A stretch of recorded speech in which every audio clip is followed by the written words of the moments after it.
Sir Ahab 08. You can change a belief you've had your whole life, 50 years, and change it in 10 minutes. A window sort of opens up and you can drop in a new belief in 5 minutes. Subconscious mind can process 40 million nerve impulses every second. It's extremely fast, it's totally habitual. It will only play the same response over and over again, whatever was learned. It is reflexes and learned tapes. That's where they're stored in our mind, in that subconscious programming. What about consciousness? That was associated with the prefrontal cortex. It represents self-consciousness. It's an add-on. Most people don't exercise this option. The consciousness can only process about 40 bits per second. It's slow, but it's creative. It doesn't rely on tapes. With the conscious mind, you can stop a tape and play anything at any time if you're conscious of it. Most of your life is run by the subconscious mind. And this is what we now recognize, that the subconscious mind is the most powerful processor that exists in our body. And here's an interesting fact that's been understood, and this is still an underestimate. We are conscious of only about 5% of our cognitive activity. 95% of your day-to-day activity comes from your subconscious mind, not your conscious mind. Well, why is it relevant? Because people think, oh, well, I'll change my life. I'm going to do positive thinking. That's a good idea, positive thinking. Which part of the brain does positive thinking come from? Is it conscious or subconscious? The conscious mind, guess what? It operates about 5% of the day on a 40-bit processor.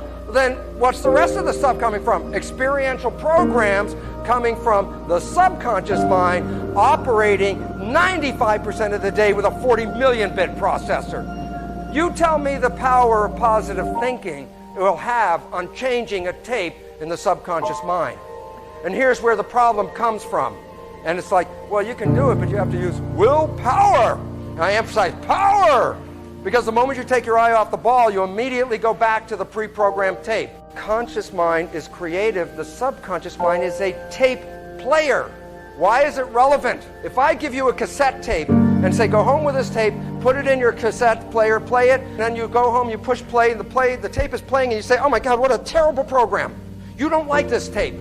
So you go over to the tape player and say, play something different. I said, play something different. God, would you help me? This tape is playing the same stupid tape. Go ahead, yell at the tape player, argue with the tape player, jump up and down, get mad at the tape player, and the point is this. I don't care how much yelling you do at the tape player, it will not change the tape. You have to push the record button. And the record button is accessible. You can rewrite your tapes.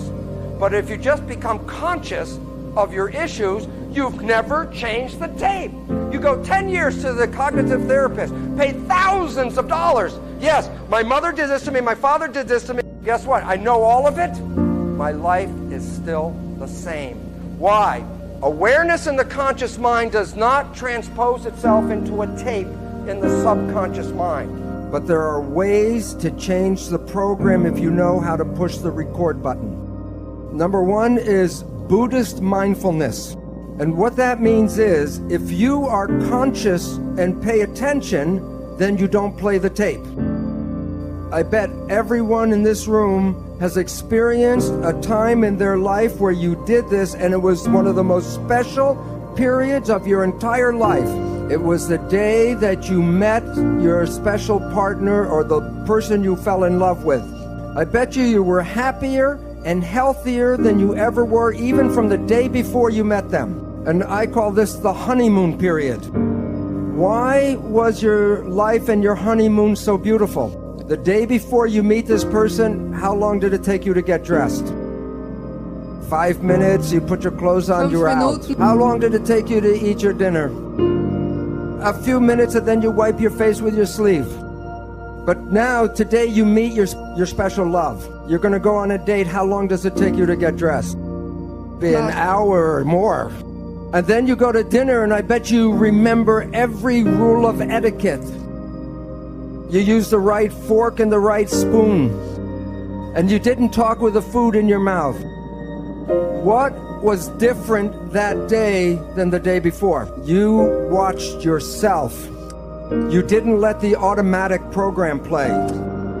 You were consciously controlling everything because you wanted to show your special person who you really are, so you made an effort to watch yourself.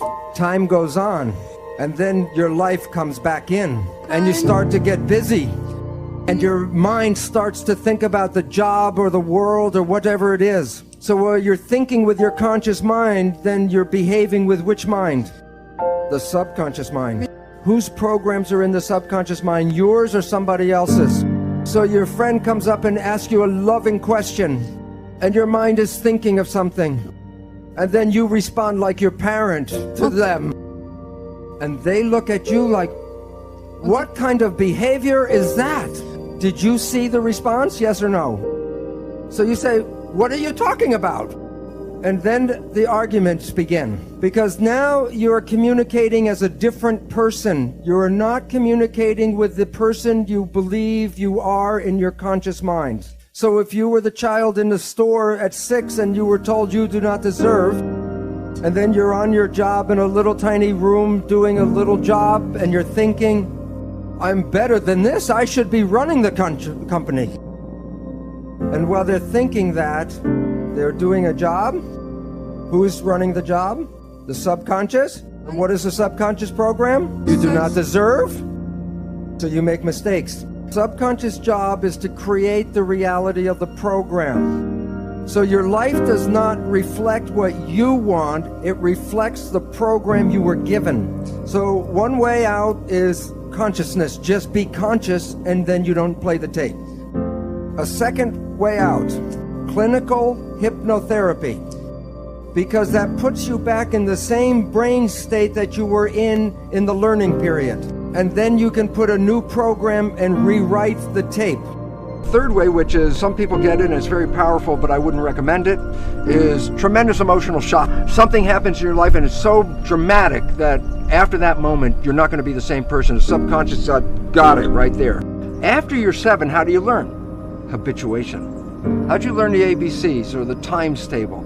You had to repeat it and repeat it and repeat it, and finally you got it, and then you know how to do it. You want to drive a car? You have to practice and practice, and then you learn how to do it.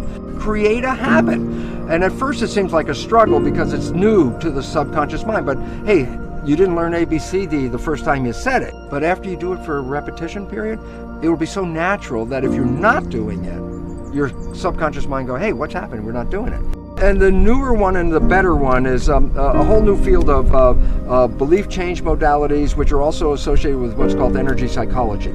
These are wonderful because basically it's a form of super learning.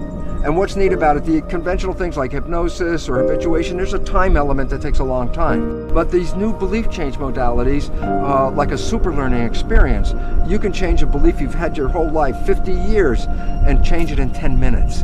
This is really, it's a new type of psychology that's coming in, but it's really necessary because, as they say, necessity is the mother of invention. We're running into a world that has a lot of necessity to change very, very quickly. So we're really happy to see that there are ways of changing without going through all that anxiety and stress, and we can do it really quickly. My favorite one is the one that I use because I'm the most familiar with it, but there's many of them in my books. I give a whole list, but one I use is called Psych-K, like the abbreviation of psychology. It actually represents psychological kinesiology. And it's an exercise where you get your right and your left brain hemispheres to work in harmony, which they don't do on a normal day-by-day basis. And when you get them to work in harmony, that's called brain synchronization, a window sort of opens up and you can drop in a new belief in 5 minutes. I couldn't write my book. I tried for 15 years to write the book, and every time I get halfway through the book, it would peter out, and then I didn't realize it because my subconscious had a fear. At the time, was a respected scientist, and I said, well, if you write this book and you bring in consciousness and spirit into the book, all your colleagues are going to shun you. So my subconscious was doing me a favor. It says, you don't want to do this because this will invalidate you, you know, it's like kill you. So my subconscious programming, working 95% of the day, would sabotage the writing. What I ended up doing was changing the belief about that.